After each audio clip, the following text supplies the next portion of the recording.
pemeriksaan keterangan ahli dan saksi. Kita mengajukan sejumlah saksi, pertama Prof. Laica Maruti, yang kedua Prof. Herman Sajohan, tiga Prof. Susi di Kongres Kidul, kemudian tiga saksi.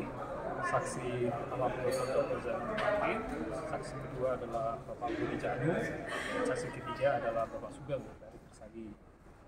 Hari ini kita menyampaikan penguatan atau membuktikan dengan ahli. Ahli pertama Prof. Laica menerangkan keahliannya perihal tidak dilibatkannya DPD dengan konsekuensi dan akibat hukum yang disampaikan karena bertentangan dengan konstitusi. Karena keterlibatan atau ikut sertanya DPD dan memberikan pertimbangan dalam hal RUU kesehatan ini adalah punya dasar legitimasi pasal 22D ayat 2 Undang-Undang Dasar 1945. Sehingga jika tidak ada dua hal tersebut, pertimbangan penjelasan ikut serta dalam pembahasan itu artinya ikut mulai dari awal sampai akhir sampai kepada pembahasan tingkat pertama itu terbukti tidak ada. Yang kedua, tidak ada pertimbangan, maka itu bertentangan dengan pasal 22D ayat 2. Dan itu kemudian diperkuat oleh Profesor Dr. Herman Sajohan yang menegaskan bahwa dengan tidak dilibatkannya DPD RI itu adalah hal yang bertentangan dengan maksud daripada konstitusionalitas daripada otonomi daerah. Karena urusan kesehatan itu adalah urusan konkuren yang terkait dengan otonomi daerah dan jelas-jelas terkait secara normatif dalam undang-undang tentang pemerintahan daerah maupun secara historis dalam pokok materi ruang lingkup kesehatan, pendidikan, dan pekerjaan umum itu adalah bagian yang tidak terpisahkan dari otonomi daerah dan memang COVID menjadi bagian tugas, kewenangan, dan urusan di daerah. Dan yang ketiga, saksi-saksi fakta kita menyampaikan bahwa pertama Prof. Zainal Mutakin itu adanya pemberhentian yang terkait dengan opini yang disampaikannya dan itu terbukti dari keterangan dan juga dari penjelasan dari pihak yang menyampaikan itu. Dan hemat kami itu adalah bukti adanya menghambat publik untuk menyampaikan pendapat terkait dengan kesehatan dan berkaitan dengan penggunaan kewenangan atau kekuasaan yang menghambat Profesor Dr. Zainal Mutakin untuk berpendapat. Jadi adalah muskil kalau didengungkan disampaikan ada meaningful participation, pendapat yang partisipasi yang bermakna, tapi di sisi lain adanya penghambatan atau pembungkaman yang terbukti dari keterangan yang disampaikan, testimoni dan bukti konkret yang diajukan oleh Profesor Dr. Zainal Mutakin. Saya menamsil ini seperti metafora, ya kalau sudah batal wudhu, buang angin, ya tentu ibadahnya tidak sah lagi. Dan kedua, dari kedua saksi dari Pak Budi dari Satuan Perhimpunan Tenaga Ahli Farmasi, dan juga Persagi membuktikan bahwa ada diundang, tetapi ya sekedar diundang, tidak mengetahui adanya diskusi, tidak ada tanya jawab, bahkan juga tidak ada, kalau pakai kualifikasi daripada meaningful participation, ya tidak ada hak untuk dipertimbangkan, tidak ada. Jadi right to be considered itu tidak ada. Jadi sama saja ya seperti rukun daripada meaningful participation itu kan tiga: hak untuk didengar, hak untuk dipertimbangkan, dan untuk mendapatkan jawaban. Dan setidaknya dua hal yang terakhir, yaitu dipertimbangkan dan diberikan tanggapan, itu tidak ada. Kalau saya sih berpendapat bahwa kita mendalilkan di dalam permohonan bahwa hak untuk didengar itu tidak ada, karena nggak ada sarananya, nggak ada instrumennya, nggak ada metodologinya, tidak difasilitasi. Dan bahkan dari keterangan yang disampaikan oleh saksi fakta sebagai fakta hukum di persidangan bahwa naskah akademis juga tidak diberikan, rancangan undang-undangnya juga tidak disampaikan, dan itu justru mendapatnya pada dalam tanda kutip dalam pasar informal dari mekanisme formal pembuatan undang-undang yang mestinya difasilitasi. Karena partisipasi bermakna itu adalah berarti publik, apalagi pihak terdampak langsung dalam inilah organisasi profesi, difasilitasi, diinstrumentasi, diberikan keleluasaan untuk didengar pendapatnya, diberikan pertimbangan. Jadi bukan cuma didengar, tapi diberikan pertimbangan, dan jika yes or no atau diputuskan apa, diberikan pendapat. Jadi ya tidak ada pemenuhan terhadap ketiga hal itu, ya sama dengan tidak ada meaningful participation. Jadi tidak ada meaningful participation ya sebenarnya bukan hanya pelanggaran atau tidak adanya proses formil pembuatan undang-undang atau law making process, tapi ini adalah sebuah persoalan serius terhadap pengabaian hak berpendapat, meaningful participation yang dijamin oleh konstitusi, dijamin oleh putusan Mahkamah Konstitusi, dan dijamin bukan cuma hak berpendapat, tetapi ini bagian daripada check and balances dan hak untuk menjaga apa yang disebut dengan demokrasi konstitusional dan negara hukum demokratis yang dijamin pasal 1 ayat 2 Junto ayat 3 Undang-Undang Dasar 1945. Jadi tidak didengarnya pendapat, nihilnya meaningful participation yang merupakan kewajiban daripada pembuat undang-undang untuk memfasilitasinya, karena pembuat undang-undang itu memiliki duty carrier untuk hal itu. Maka ini bukan cuma cacat formil, tidak dilengkapinya tata cara, tapi ini adalah pelanggaran serius terhadap supremasi konstitusi. Dan oleh karena itu, ini bukan cuma administratif, tetapi pelanggaran serius terhadap konstitusi dan hak konstitusional kita untuk jaga demokrasi konstitusional dan negara hukum. Saya kira itu rangkuman dari proses ini. Dan mudah-mudahan kita terus mengutarakan kebenaran ini.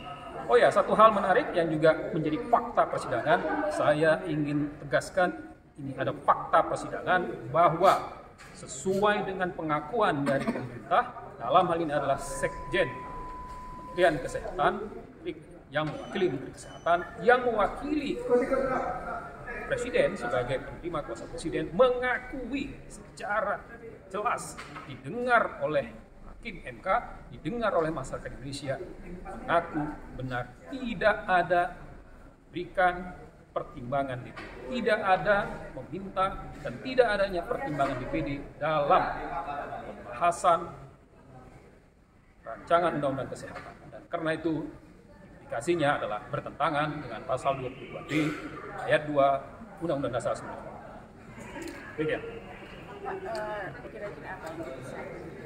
Ya, kita akan memperkuat lagi bahwa dua batu uji kita, yang pertama adalah pasal 22D, yaitu tentang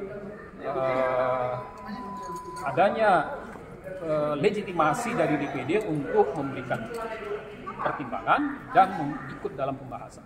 Jadi itu akan kita perdalam lagi. Dan kedua tentang meaningful participation yang juga menjadi kewajiban yang harus ditunaikan oleh pembuat undang-undang. Dalam hal ini adalah pemerintah, dalam ini adalah DPR sebagai duty carrier daripada meaningful participation. Ya, terima kasih Pak Jun. Terima kasih. Saya sampaikan kepada majelis hakim tentang fakta-fakta diberhentikannya saya. Saya seorang guru, seorang dosen, dan seorang dokter yang berpraktek di Rumah Sakit Umum Pusat Dr. Karyadi. Rumah sakit ini rumah sakit vertikal di bawah Kementerian Kesehatan langsung. Jadi saya menulis terkait persoalan kesehatan sudah sejak sebelum pandemi. Pada kaitannya dengan penyusunan undang RUU, saya banyak menulis tentang kekurangan RUU itu. Ya, terkait persoalan pendidikan dokter, terkait distribusi dokter spesialis, terkait surat izin praktek, semuanya saya tulis. Dan di situ pada suatu hari tanggal 27 Maret saya dipanggil direktur, disampaikan oleh Dirut bahwa Menteri tersinggung atas tulisan-tulisan saya. Sehingga kemudian ditindaklanjutin, ketersinggungan itu saya diminta untuk cooling down. 3 hari kemudian saya dipanggil mengikuti sidang Komite Etik Rumah Sakit. Komite Etik ini tugasnya selalu terkait kalau saya melakukan kesalahan dalam penanganan pasien. Ya. Tetapi kali ini Komite Etik menyidangkan saya terkait tulisan saya di media online dan media cetak. Ya. Itu aneh sekali. Tapi di situ pun Komite Etik tidak menemukan apapun kesalahan saya, karena saya sebagai dokter di Rumah Sakit Karyadi itu sejak 1995. Jadi 28 tahun. Ya, dan perjanjian kerja yang diperbarui setiap 3 tahun saya masih berlaku, yang terakhir itu sampai 15 Maret 2024 ini. Ya. Setelah itu berikutnya lagi keesokannya saya dapat pemberitahuan, dapat surat pemberhentian saya, di mana direktur mengatakan ini adalah perintah dari atas. Beliau tidak bisa menolak karena rumah sakit ini adalah rumah sakit di bawah Kementerian Kesehatan.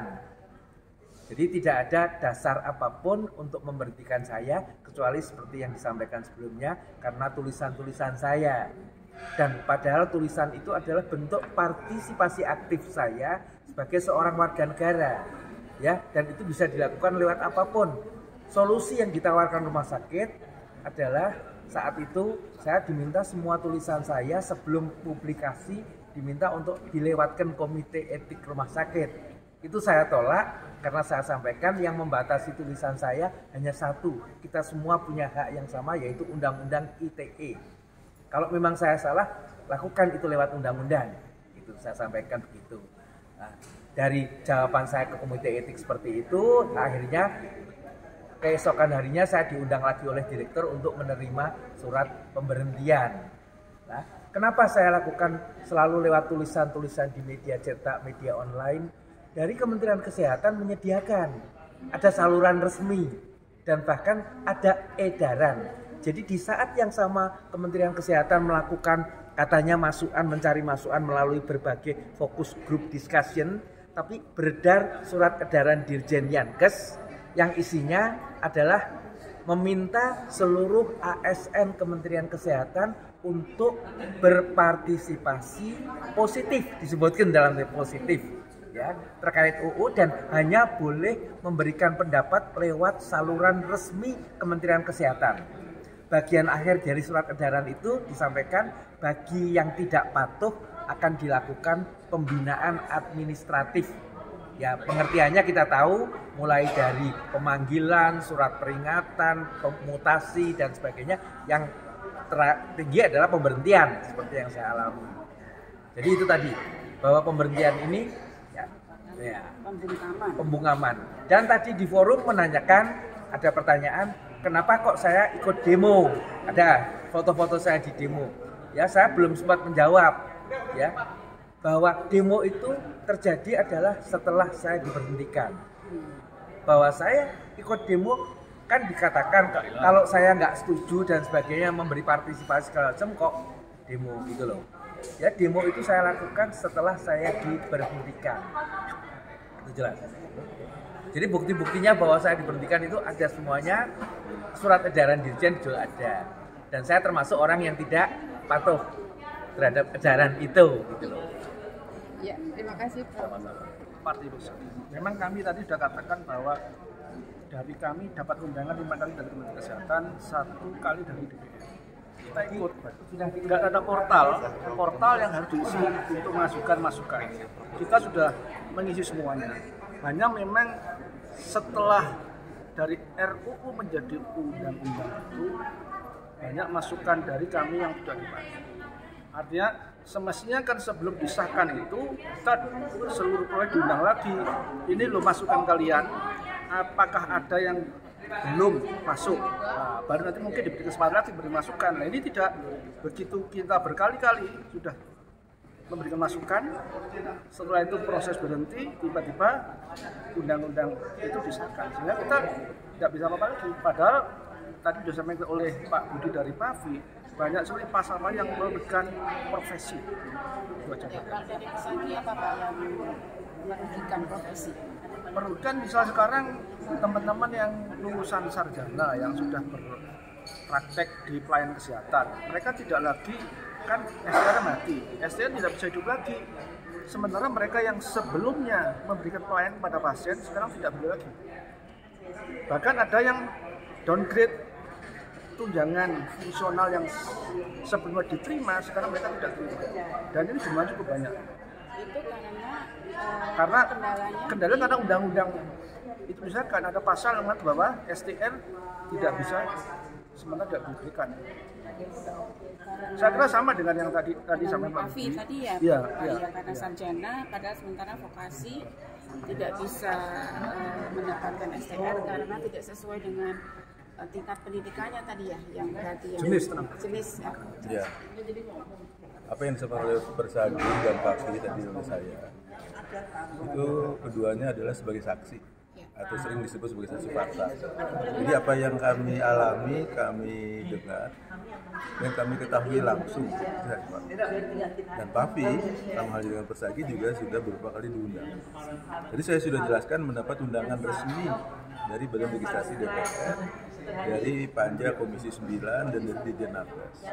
Namun dalam arti meaningful participation, yaitu didengar pendapatnya, lalu dipertimbangkan dan direspon, itu sama sekali tidak terjadi. Jadi hanya menyampaikan masukan, pandangan, dicatat saja. Nah, apa hasil catatannya kami tidak pernah tahu sampai munculnya, sampai diundangkannya undang-undang tersebut. Nah, dari 3 anggota PAFI, tenaga teknis farmasian, sarjana farmasi, ahli media, dan analis farmasi, ada terdampak langsung dan konkret, yaitu TTK, sarjana farmasi. Itu jumlahnya kurang lebih 12 ribuan. Sama seperti halnya dengan Persagi, mereka ada yang sebagai PNS. Bagaimana statusnya, tunjangannya, dan sebagainya.